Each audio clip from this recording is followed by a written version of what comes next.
जय श्री कृष्णा। आप सबका मेरे YouTube चैनल पर हार्दिक स्वागत है।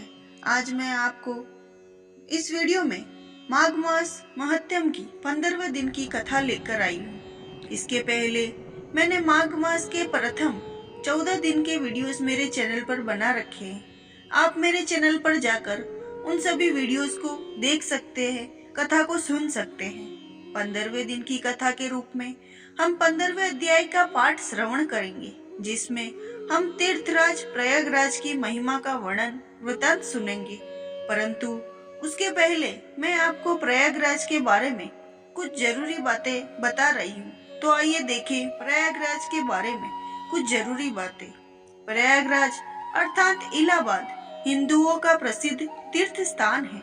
यह पवित्र नदी गंगा और यमुना के संगम पर स्थित है।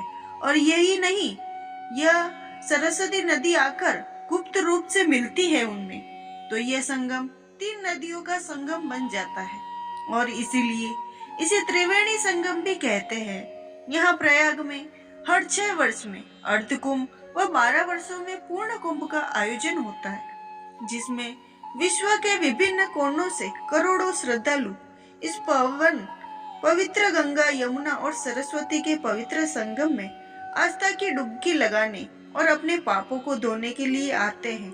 अंत इस नगर को संगम नगरी, कुंभ नगरी, तंबू नगरी और कई नामों से जाना जाता है।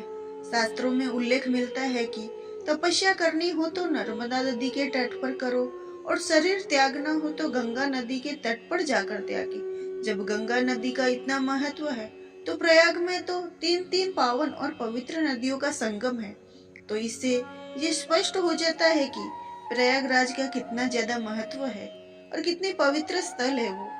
इस कारण शास्त्रों में भी कहा गया है कि प्रयाग में प्रवेश मात्र से पाप क्षण भर में नष्ट हो जाते हैं। इससे आप समझ सकते हैं कि प्रयाग कितना पुण्य और पवित्र स्थल है और इसका कितना अधिक महत्व है हमारे शास्त्रों में। यह है 15वें अध्याय की कथा।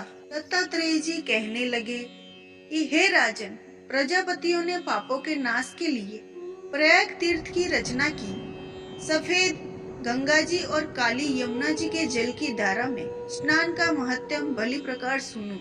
जो इस संगम में माघ मास में स्नान करता है वह गर्भ योनि में नहीं आता। भगवान विष्णु की दुर्गम माया माघ में प्रयाग तीर्थ पर सब नष्ट कर देती है। माघ मास में प्रयाग में स्नान करने से मनुष्य अच्छे भोगों को भोग कर ब्रह्म को प्राप्त होता है। माघ मास तथा मकर के सूर्य में प्रयाग में स्नान करता है, उसके पुण्यों की गिनती चित्रगुप्त भी नहीं कर सकता। 100 वर्ष तक निराहार रहकर जो पुण्य प्राप्त होता है, वही फल माघ मास में 3 दिन प्रयाग में स्नान करने से होता है। जो फल 100 वर्ष तक योगाभ्यास करने से मिलता है, जैसे सर्प पुरानी कंचली को छोड़कर नया रूप ग्रहण कर लेता है, वैसे ही माघ मास में स्नान करने से मनुष्य पापों को छोड़कर स्वर्ग को प्राप्त हो जाता है। परंतु गंगा यमुना के संगम में स्नान करने से हजारों गुणों फल मिलता है। हे राजन, जिसको अमृत कहते हैं वह यह त्रिवेणी ही है। ब्रह्मा, शिव, रुद्र, आदित्य, मरुतगण, गंधर्व, लोकपाल, यक्ष, गृह, किन्नर आदि मणि गुणों से सिद्ध तत्वज्ञानी ब्रह्माणी, पार्वती, लक्ष्मी, सची, नैना, अदिति, संपूर्ण देव, पत्नियां तथा नागों की स्त्रियां, मेनका, उर्वशी, रंभा, तिलोत्मा, अप्सरा गण और सब पितर मनुष्य गण, कलयुग में गुप्त और सतयुग में प्रत्येक सब देवता माघ मास में स्नान करने के लिए आते हैं। इन दिनों में माघ में स्नान करने से जो फल मिलता है वह ईश्वर ही कह सकता है।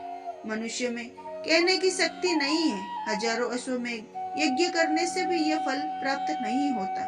पूर्व समय में कांचन मालिनी ने इस स्नान का फल राक्षस को दिया था, इससे वह पापी मुक्त हो गया।